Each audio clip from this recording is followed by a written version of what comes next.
续来看大西警察分局麦寮分驻所的警员巡逻，经过洗车场，发现一个男子真面熟，原来是已经找真久的通缉犯，都甲人藏起来了。这个通缉犯只是出门洗一辆车，就拄到警察，只会当讲伊擦青界拜。 就位伫咧洗车场，互警察调查查甫人，就是警察找真久的通缉犯。大西分局警察进前执行巡逻任务，伫咧这间洗车场看到一个查甫人真可疑，确定伊就是通缉犯了后，随落车调查。嫌犯看到警察，佫惊无事继续洗车，直到警察摕相关资料出来，伊才乖敢若鱼啊！该男子看到警察吓了一跳，原来他被通缉。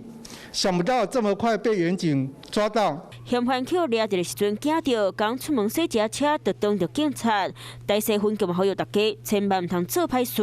台西警察分局呼吁，千万不要做坏事。大西分局讲，歹路唔通行，提醒大家做违法的代志，早晚嘛是去警察抓到。